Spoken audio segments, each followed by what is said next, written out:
All right, it's great to see everyone tonight. It's 7 o'clock and this meeting will come to order. Hello, everyone, and welcome to the Cleveland High School's PTA General Meeting. My name is Melissa Toledo.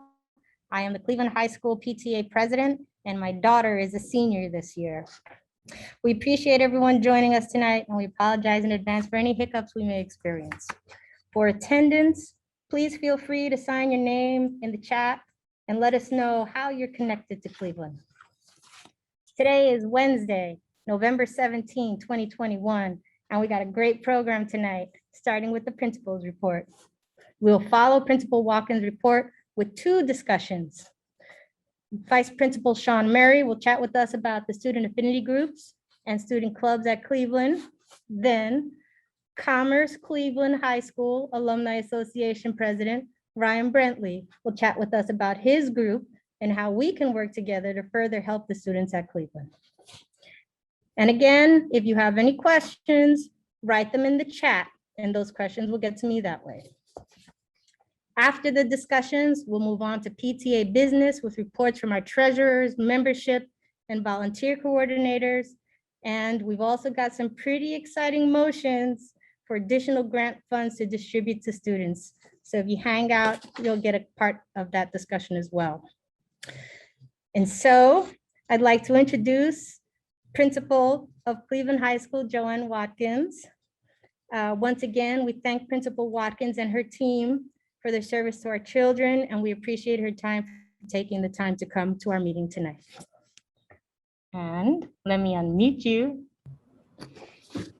And there you go. Principal Wadkins, thank you. Well, good evening, and as always, it's my pleasure to be here at the PTA meeting and have this opportunity to speak with you and just give you a feel about all the exciting stuff that happens here in the high school. Sometimes I've wondered what it'd be like, if you come hang out with me for a day. Pretty exciting stuff. Mr. Murray over there is grinning, but we do love working with our students, and it's hard to believe that actually we're through the first quarter and we're halfway through November and getting ready for the second quarter and winter sports. And so our fall season of sports, speaking of sports, our fall season has concluded. I shared in my newsletter great successes by our soccer teams, both the boys and the girls that made it into playoffs. Cross country had a really successful season as well, and we're very proud of our fall athletes. And tryouts have been occurring for our winter sports. And so I know Mr. Murray, who's here, is a big basketball fan, and he's excited to be watching some basketball. I'm also super excited to watch basketball. It's indoors, which is nice, but I was really just really excited to see them play in the shortened season last school year. And I know they're just going to be just coming out gangbusters this season. Our wrestling team were thundering around the campus just earlier this evening as I was in my office because they run laps as part of their workout and they're getting geared up. Our swim team has put out flyers and getting ready. Our dance team is practicing and they've already been competing. So we're really going to have a very busy winter sports season. And I think that's one way our students can get involved at Cleveland High School is through sports. And it's an exciting way for them to make friends and friends that can become lifelong friends and can also maybe emphasize lifelong fitness. And then Mr. Murray today will share some more about other ways our students can get involved with the Cleveland community through clubs and our affinity groups. And really next week, one of the key things that we're looking forward to are our parent-teacher conferences. District-wide, those conferences are virtual like they were last year. And Elena Longdahl, one of our wonderful VPs, has sent out information about how parents can sign up for conferences and time slots. Administrators are going to be available during the lunch periods, both on Monday and Tuesday, as well as the dinner break, Monday and Tuesday, if you want to drop in and speak with an administrator. One thing we found with the virtual conferences is that in some respects, it made things a little bit easier for families because they didn't have to travel to the school and they were able to connect with their teachers pretty easily. We've also set up and worked really hard with families to set up conferences with multiple teachers at the same time to help support students. And so I really encourage you to think about where your students need support and reaching out and going to a conference. But I also want to emphasize that if you're not able to make the parent-teacher conferences, that you can always feel free to reach out to your students, teachers, counselor, administrator, to see what additional supports we can put in place for your student. As I indicated in my last newsletter about the Q1 grades, those grades are not grades that stay on the permanent transcript. They are really another progress report. They're a snapshot in time of where your student is in the achievement of the learning targets. And there's still plenty of time for students to improve and get the kind of grade that they want to see at Q2, which is the semester grade. And that's the grade that goes on the transcript and the grade that also goes toward conferring credit towards high school graduation. So know that we still have plenty of time to work with your student, and our teachers are actively working with students to support them in the classroom.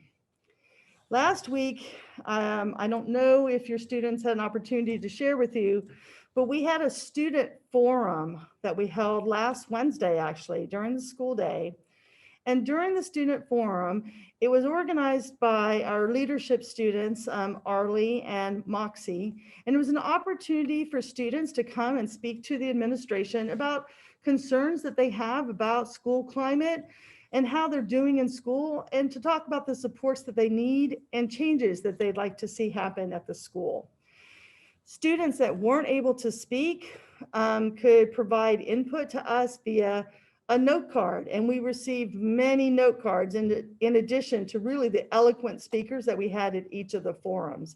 The way we had the forums is, again, because of COVID-19 protocols, we can't get the whole student body together for one big assembly. So we had these forums for freshmen, and we'd have a forum for an hour, and then we'd have a different class, and all in the auditorium and all socially distanced. And I was really, struck about how deeply our students think about their connection to the school and how they want the school to be better, and what we as adults in the building need to do to help make this school better for them. I was very impressed with the thought that went into their comments, the research that they did, the questions that they asked.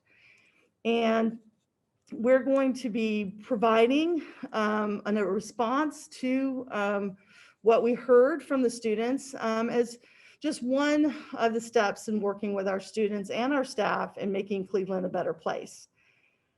And some of the suggestions that the students made are things that we can implement right away and change policies right away. And we're actually went ahead and made a couple of those changes. And there are other changes that will take a little bit longer perhaps to make, but changes that we would like to advocate for students. That is what our schedule looks like. Many students shared that the Friday schedule is very difficult. And so how can we work together as a community to make changes that's going to benefit our students and staff? And so we really look forward to continue a dialogue with our students through a variety of different avenues. And that was also one thing that they really called on us, is like, we want to be involved in decisions at this school. We need to have the ability to connect with administration to be part of those decisions. And I really look forward to that connection and having that student voice be a powerful voice, as it should be here at Cleveland High School. So I hope you get a chance to engage with your students' teachers next week.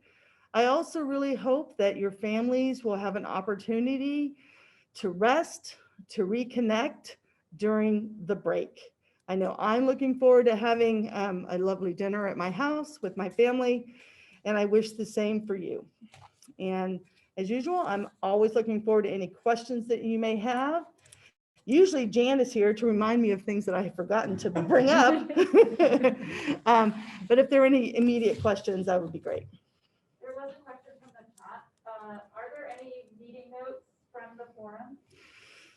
So I took handwritten notes. So one of the things that I'll be doing really Friday is getting that into written form. And so what we'll be putting out to students and staff are the notes from the forum, and then the response that we have and the things that we're working on are the next steps that we want to take.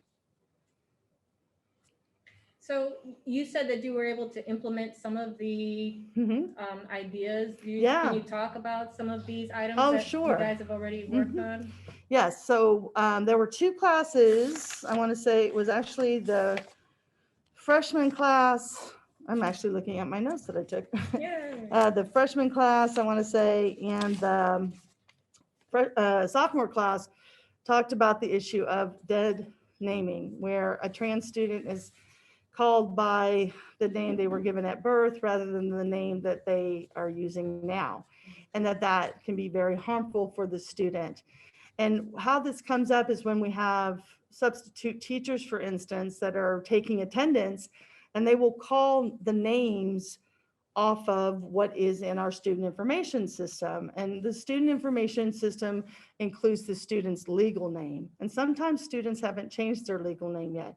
Sometimes students haven't really shared this information with their family, and they're just starting to share it with their teachers at school, and maybe their friends at school.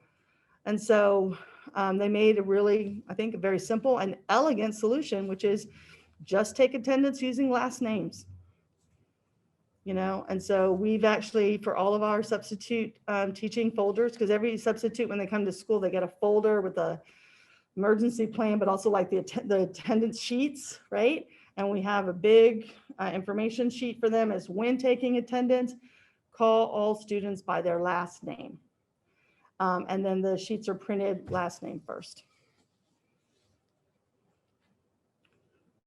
So we're hoping our substitute teachers are following that. It was a great suggestion from our students. And I want to say our students were very brave, each and every one of them at each of the forums, and bringing up things that were deeply personal for them and changes that they wanted to see happen. Do you think this forum might become a new tradition? I would like it to become a new tradition. A lot of great ideas were generated from the forum, and you know, and I'm going to say a lot of positive changes that happen in Portland public schools, you know, they come from students and student advocacy. And that's something that I want to engender in our students and give them that avenue to have, you know, practice those skills and use those skills here at Cleveland High School. Awesome. Totally random question. Have they stopped pulling the fire alarms? I was hearing about. Yeah, that was actually one of the pleas. It was in the freshman forum about whoever is pulling the fire alarm, if you're in the room, please stop. We've had a quiet week. And so it is not only is it highly disruptive to the school, it's also actually an illegal act. And after the school has 3 of these, the school is subject to a fine.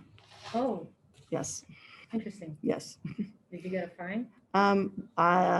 If we're not, here's why I'm hesitating. If we don't get one on the we'll get one the next time. And I'm hoping there won't be a next time. Oh, boy. And I always encourage, you know, if your student hears something or you hear something, to report it to administration.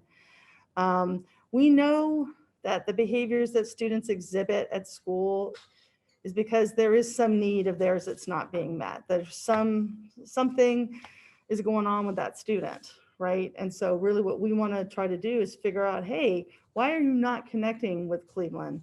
How can we help better support you, right?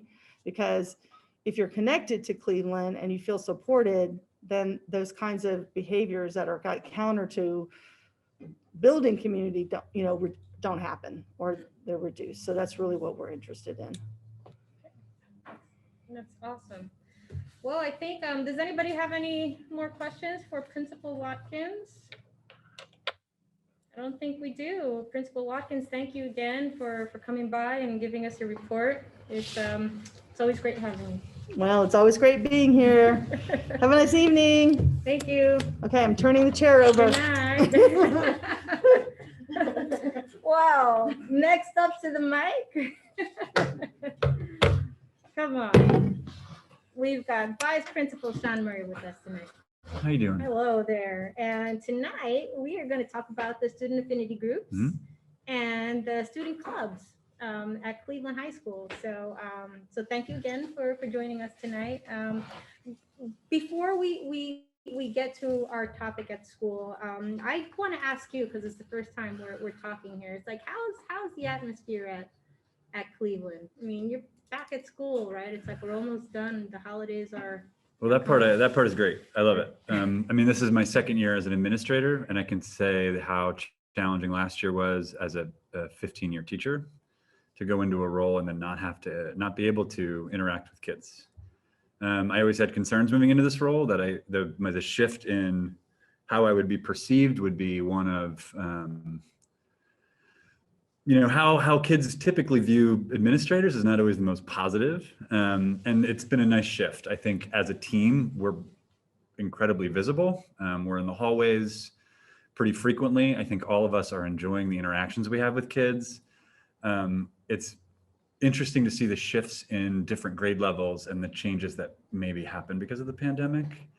Some of our seniors and juniors are some of the most mature seniors and juniors I've ever come across in all of my years of teaching. Where that pandemic shift has really challenged them in a way that's brought out a lot of adult behavior that I don't always see. Wow. Mm-hmm. 9th and 10th graders, I think it's a different kind of challenge. I think a lot of them miss the transition into high school. And so we're noticing some more middle school behaviors that's gonna come out in the school that we're still working with. And it's been really interesting for me to navigate and interact with the younger students and seeing them not always recognize or realize how that behavior might be impacting others, or whether the perception of disruption in a class or the way that you speak to a teacher they might not perceive that at all as off when the perception of others around them is that it could be disrespectful. Mm-hmm. So those conversations have been really challenging and also really invigorating for me anyway.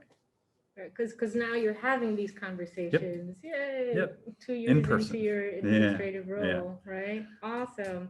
Well, and so that leads us to our next conversation, right? So we're here to talk about the student affinity groups, right? And they are different from the student clubs. Yes.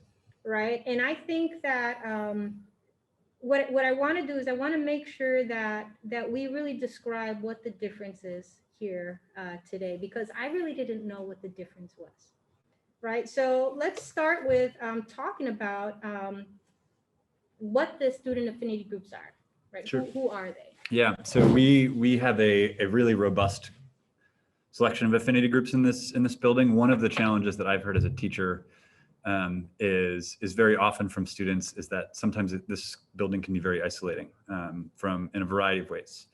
And one of the ways that some of our students of color have identified is that it's a very white school, and sometimes that impacts how they feel in the building. Our affinity groups are built in as spaces for students to feel comfortable in a way that they might not always in their classrooms, to build bonds, to build friendships, and to be able to grow as a community to advocate for needs specific. So one of the things that has started in the past that we're continuing this year and tweaking a little bit is our Student Equity Council, which is made up of representatives from all of our affinity groups and leadership classes. So I went and spoke to all of the affinity groups. Some of them were slower to come together because it's been a year and a half. And some groups didn't get together virtually as often or had a harder time reaching out to students. And so it dwindled. We had a very big fair kind of around clubs and affinity groups, and we had tremendous turnout. Our LSU, our Latinx club, is now at the highest numbers it's ever had. They made a presentation. They set up a Dia de los Muertos shrine right in the front of the school, as well as a poster to celebrate the month. Our Native American group has come together, and even though it's pretty small, they have their own affinity group that they're meeting. Mm-hmm. And we have representatives from all of them on our Student Equity Council. So I have a list. I wrote the list down, Okay. right? So I have the Asian American Pacific Islander Union, Yep. the Black Student Union, Jewish Student Union, the Latinx Student Union, Native Student Union, and Sexuality and Gender Alliance, Mhm. right? So those are the six. Yes. Groups. Yes. And I got to think for a second because there's always, I think that's all six. And then we have our care leadership, our advanced leadership, and we have a building consent culture class that operates in some ways as a leadership class. So I spoke to all three of them as well about getting representatives. So we even have, after the forum, I had a student who's a student representative of his grade level, and he asked if he could be part of the equity council. And I'm not, and none of us, we don't want to limit any of this. So I think we had a total of 30 students who wanted to participate, and those were representatives from all of them. And we had our first meeting the Wednesday of the forum. And so it gave us a good jumping off point on what we wanted to discuss. We're meeting 2 times a month. And right now we're just figuring out which days because we have a lot of students that work and play sports. And so it's going to be different days on each time of the month so that we can get as much participation as we can. And we're also using that group to ask for representatives to be a part of our school climate team. So the school climate team is run by, this is all these things, another administrator, but it's focused specifically on creating classroom and hallway policy. And so it's getting student representation on the policies and practices of the building as well. That's amazing. And so what would you think is the biggest difference between the affinity groups and the student clubs? Yeah, so the groups are primarily, and I don't want to generalize, right? Because every group is going to have a different issue, but for some of the groups, the way that they were created is around student interests. Affinity groups aren't necessarily around student interests, they're around purpose and cause in a different way. And I think in particular at Cleveland, and certainly over my time at Cleveland, there has been a real need and a hope for larger conversations around equity. And students in particular want their voices to be heard around equity. The affinity groups and their representatives on the Student Equity Council are going to have a direct line of communication with our administration to be able to share what is going on with their affinity groups, what they are hearing around the school, and what they need us to do to support them. There's also going to be a long-term view, right? This is not going to happen overnight, is the idea of these students, leaders in the Student Equity Council being trained in restorative practices. And then if they so choose, if they want to, they can help facilitate issues between different student groups and different students when the issues arise around equity, race, and gender in a restorative manner in the building. This would not be something that students are forced into doing by any stretch. This is something that they would volunteer to want to learn and help learn how to facilitate. We have a restorative justice TOSA, teacher on special assignment, somebody from the district level who has made they very much want to work with Cleveland and they want to partner with Cleveland as often as possible. His name's Yusuf Leary, and he's partnering with me on trying to get this off the ground over the course of the next year or 2 years. So one of the goals for this equity council is that the representatives don't just include seniors, but that we include underclassmen as well, so that this can be something sustainable. One thing in my time here at Cleveland, which has gone over a lot of turnover, not just administratively, but of staff, is it was really hard to get anything sustainable because as soon as, when a leadership shifts or teachers shift, typically the leaders in the classrooms or in the affinity groups or on the clubs are seniors. And so when they're gone, it's like you're starting from scratch all over again. So the hope with this is that we build up some of the younger student leaders into learning and advocating as well. And so that's one of the major differences, right, between the clubs and the affinity groups. The affinity groups are there. That you don't have to recreate them. It's not based on student interest, right? So the clubs, you can have a club this year, but it's not there next year, right? But the affinity groups, they have more purpose and cause. Absolutely. As you put it. And so one of the things that we're talking about is to help fund, these organizations. And so so what are your thoughts? Because what we're talking about is maybe put like $3,000 for the affinity groups, and then $3,000 for the student clubs, right? And so the student clubs, I think, feels a little more straightforward because we would want to do something similar to the teacher grants. Yep. that we do. It's like there's a need, and they go through the process, Mhm. right? They talk with their, their advisors, and we go through that process.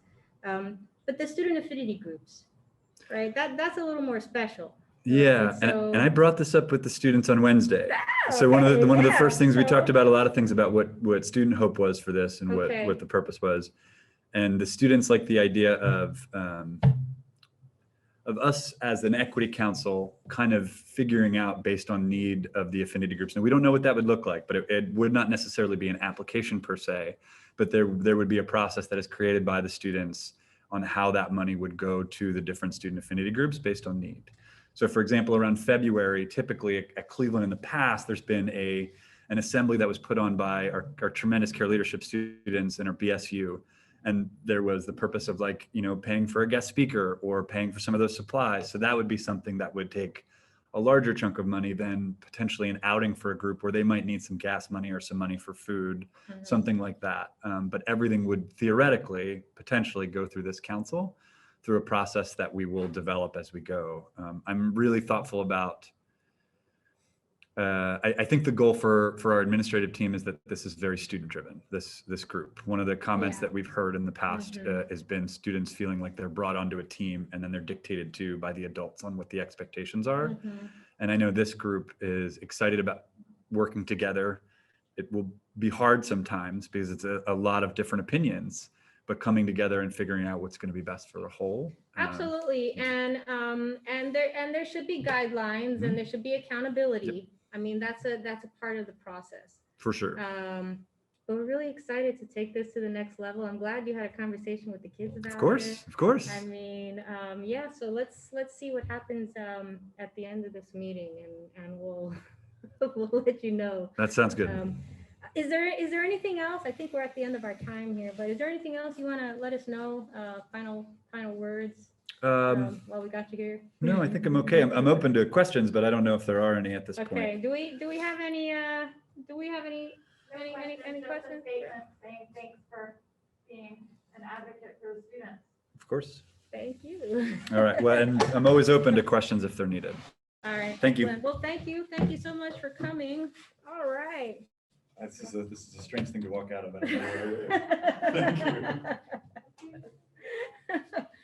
Okay. Well, here we go.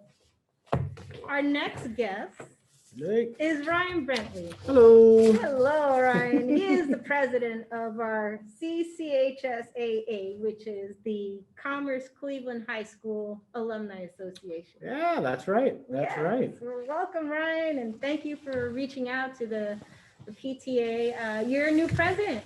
I am. Right? Yeah, so I've been on the executive board for the last 6 years. And I was kind of nominated, also being one of the youngest members of the Alumni Association, to become the president. And I'm like, why not? Let's find more work to do. But, it's all for the sake of the students. Give you a little bit of background on me. Class of 95. I also had 2 sisters that went here that were 94, 97.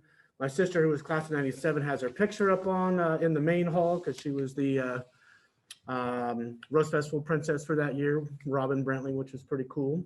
But my father went here and his mother went here. So we have a lot of love for Southeast Portland and Cleveland High School in particular. And I wanted to give a little bit more of my time and energy to the Alumni Association, to the students of Cleveland. And I'm just really glad that I heard back from you and was able to be here tonight to say hello to everybody. Yeah. And we're glad to have you, and that's quite a connection. Right? I know. My connection starts with my daughter, right? And wow, that's almost like a legacy family. It is. Right? You've heard of the bicycle lane here in town. Well, my father invented it. And Really? yeah, it started Wow. right here on Southeast 26th and Powell, and headed along 26 and wound its way up Woodstock into Eastmoreland, whereabouts my father grew up. Oh wow. Yeah, How kind of fun cool. is that? You It was pretty see? cool. All these things we learn here. I know. So you wrote us a letter And you have, look, here's a letter I wrote, I printed it out too, right? Yeah. And you have a lot of great ideas, right? But I know that one of the things that you're talking about is fundraising, Yeah, right? Because fundraising is pretty big, right? It's what we do. I know that the Alumni Association donates a lot of funds and scholarships, we do. to the school. Yeah, 5 $2,500 scholarships to 5 outgoing seniors every year. We're in Susie Brighouse's room, and she's the leadership group teacher, faculty member. We just donated $6,500 to her and her class. So Wait, they for this class? for this class. Yes, this is student leadership. That is role. correct. So That's they can, amazing. I know, so they can get the student Yay. store going again, which I guess hasn't been active for close to 15 years. As well as those same monies are going to be used to buy outdoor portable sound equipment for when they have other events happening at Powell Park and around the neighborhood. That's excellent. I'm happy to hear that. Yeah, no, and fundraising and working with nonprofits is something I was raised on and participating. So I also come from a sales and marketing background, and so I just have a lot of, like you said, a lot of ideas on how we can help each other and build a sustainable relationship. I think through putting together and implementing, executing year over year events. And, for the list that I had sent, which I believe there was a link attached to the itinerary today, if you were to click on that, I did see, let's see here, going down as far as actual raising money ideas. I think, we could do an outdoor movie night if we could get some permission from the school to hold something like that at Cleveland High School field. I have a gargantuan 12-foot screen, as well as sound system, or even sounds like the student leadership group has a new sound system that we could use for that. Or perhaps a annual Berkeley Park picnic. I'm thinking more Berkeley versus Powell Park across the street as far as safety and parking is concerned. I think Berkeley would just be a little bit more accessible. I also put a little bit further down, I have this idea for doing a time capsule letter for the seniors. Originally, I think it would be my idea, or it was my idea for the CCHS AA to receive all the benefits, but I don't see why we couldn't split that. Because if even half of every single senior, that doesn't make sense, half the seniors were to pay for this benefit, which, let me explain, for $10, they write themselves a letter that at their 10-year class reunion, they receive back. And the Cleveland High School Alumni Association, we would go ahead and hold on to that. And we would give them the box, essentially it would just be a shoebox full of these letters that each one of these people that, students, when they show up to their 10-year would be able to open up. They'd be able to read, or they'd have an opportunity to either give this letter back to, because, unfortunately, we all have friends that pass away over the years. Maybe give those letters back to their family, or maybe even have a chance to read those during the reunions. And same goes for the 20-year reunion, but that's going to cost you $20. So, if we were to split that, it'd be 15 for us, 15 for you. And if we even got half the seniors to do that, that's a lot of money year over year, and something that could be sustainable. And all you'd need is a little bit of space to store some shoe boxes. So that's one idea. Let's see here. I loved hearing how Vice Principal Sean Murray was talking about these SEC, the Student Equity Council, because at the bottom here, I was bringing up to the Alumni Association how I wanted to work with a little bit more CHS diversity, equity, and inclusion, BLM and LGBTQ groups. And I think this might be the perfect way to do that. I see that you were already talking about implementing a motion to award the affinity groups a $3,000 grant. And I can't guarantee that we'll be able to give you any money like me, but I'll make a motion with the Alumni Association to see if we can either match or get a percentage to help those efforts as well. Because I'm really also looking for different ways that the Alumni Association can work with the students that are currently going to this school. So when they get out of the school, you know, they already have heard of us. They know that we exist and that we're already helping students contemporarily now so that they'd want to participate and help us out, and thus helping the students at the school after they leave. Because right now, I mean, I'm 44 and I'm the second youngest in my group, the Alumni Association, as far as the board is concerned. So, you know, of course, we're not going to be voting on any of these things now, but I just really wanted to say hello and just talk about how I'm really want to work a little bit more closely with the PTA, with the students themselves.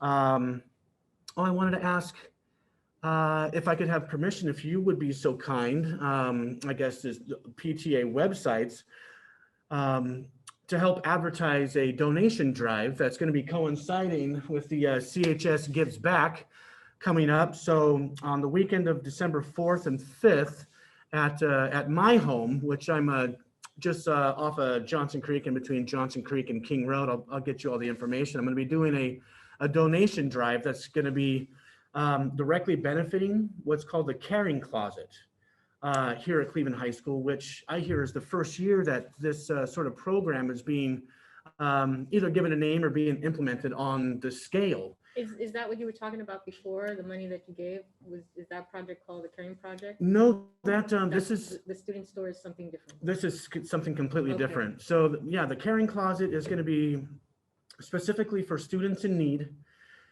being able to source clothing, shoes, food, gift cards. I was even talking to Susie Brighouse about working with her to use the Alumni Association's fund to be able to, you know, help pay for students' electric bills and other things like that. So I'm going to be putting together a Caring Closet donation drive coming up the weekend of December 4th and 5th, and I'll get all the information over to you, Melissa. So who's doing the Caring Closet? So the school itself, through the student services. So it's the counselors? It's the counselors themselves. I've been working with Isaac and Michelle, and they have just been absolutely amazing to work with. I had a bunch of Cleveland High School buddies that I'm still really good friends with.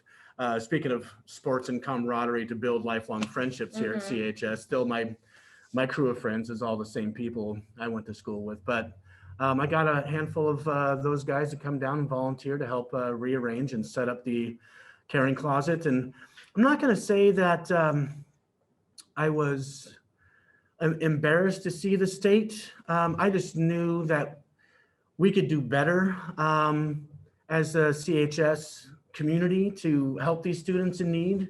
You know, of course, we're so grateful for all the food and the clothes that are in there right now, but I know that we can do better. And so that's what kind of, you know, lit a fire underneath me to. So we currently have a Caring Closet. We do. It's located in room 120, just down the hall from where we're sitting, correct? And it's open to students right now? It is. They'll have to go through the student services class, or excuse me, room up there and talk to some of the counselors. Ideally, it'll be let's see here, Michelle Hardway, and I forget Isaac's last name, but yes, there are items of clothing, shoes, jackets, coats, pants, all that stuff, and a lot of food. So if you see, you know, either yourselves or other, you know, friends of your kids out there that you think might need some help, it could be a nice little way to help those families out just by suggesting that it exists. Yeah, Yeah. Absolutely. I think a e-news blurb about the Caring Closet might be really amazing. Might be a good thing to do. Agreed. Yeah. So hey Janet. Do we want to talk with Ryan about caps and gowns? Do we want to bring him in on this conversation and see what he thinks? Let me see if I can get Janet on the speaker here. Yeah, I'm here. Okay, hold on. Can you hear me? Yes. Yeah, we can hear you. Very good. Yeah. So there's a bit of a story where based on some conversations that happened last week, item went in the e-news about cap and gowns available from the school for those who wish not to have to purchase it. And it was a little bit of a game of telephone where the message was not quite the right message. So we need to do a little bit of correcting in the next e-news edition. But be that as it may, it pointed out that actually there's what some might call an opportunity, others might call a let's leave well enough alone and don't get in the business. But going back to the opportunity, it seems that there's some informal bringing back of caps and gowns to the school building, and students who have financial constraints are in contact with their counselors and have a means to borrow a cap and gown or a gown if the cap is, there's some sizing issues and some issues around the cap sharing and then the tassel year and such. But in a kind of one-on-one private way, getting kids what they need. But there doesn't seem to be a more general, hey, wouldn't it be good from both an economic point of view and an environmental point of view to buy fewer new caps and gowns and reuse and borrow and share what's already out there? And so I've had some email exchanges over the last couple of days.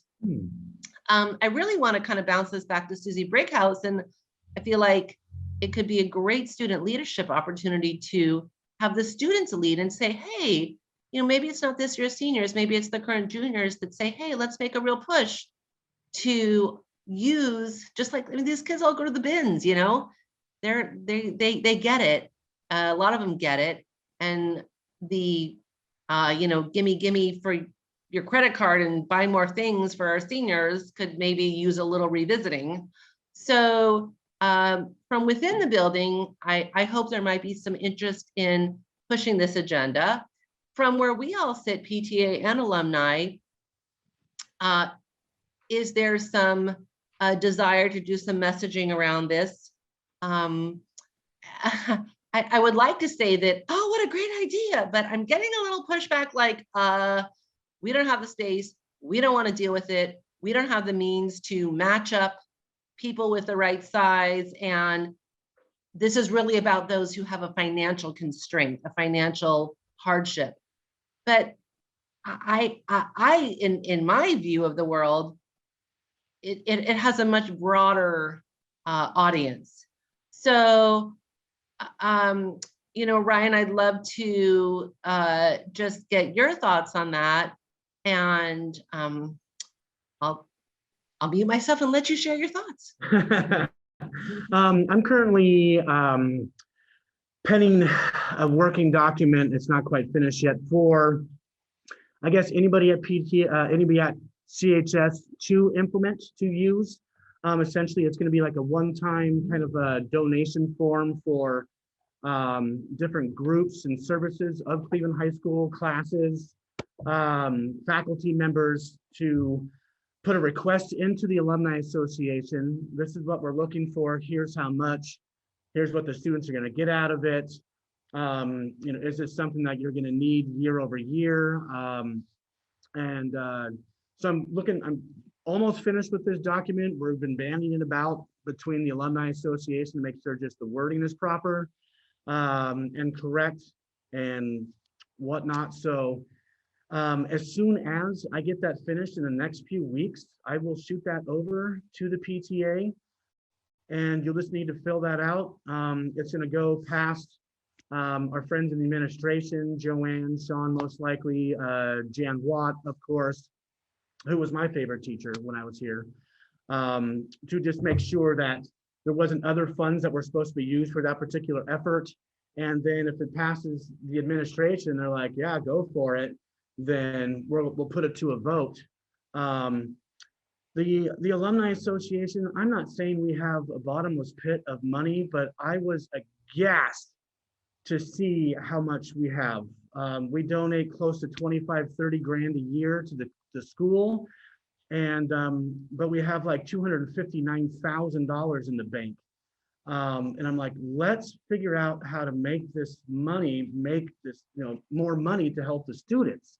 And so I'm working on contemporizing, if you will, donation platforms and whatnot, which will include on our website, this donation request form, that when I get it finished pretty soon, that So let me just say, in this particular subject of cap and gown, working on it. I love the idea. I think that'd be a great sustainable thing for the alumni to be able to help out with, especially if it's going along the lines of the caring closet. right? And let me see, this is not about a financial request. This is about just pushing out to the community. Hey, you have this item sitting at home. Would you like to bring it back and let someone else use it? So there's different caveats around like the particular dye lot of the color that the fabric is, and there's some fine points that I can't really speak to, but if there is a there's definitely some hurdles out there, but if those hurdles can be a little bit busted through because there's greater interest, then maybe the communications vehicles through the Alumni Association can be brought to bear in this effort. And it looks like Amy has a hand up. I do. Thanks for bringing this up, Janet. And my daughter graduated, and when she did, she was like, why are we buying new caps and gowns every year? It's such a waste. And so we posted on Nextdoor and were able to get one from like a long time before. And so the shade of green was slightly off, and she was totally proud of that because she was just as happy not to be like wasting this whole thing. So that's in the back of our closet for the next couple of years. And if anybody needs one this year, we got a slightly weird green and it's available. Yeah, I'll definitely put it forth to the Alumni Association members to see how many we might be able to come up with. Have you heard of that before, like a cap and gown donation drive or anything? I mean, No. what do people do with their caps and gowns? It makes absolute sense. They just hang out. Yeah, they get tossed or they hold on to it. I don't know. You're right. That'd be wonderful to be able to source a bunch from, and especially if we were able to give these back to the kids, like, hey, this is from the 50s or this is from the 60s. How cool would that be? Yeah. Great idea. That's oh man, that would be really fun if they're like all these shades of green. They'll be really upset at us. PTA.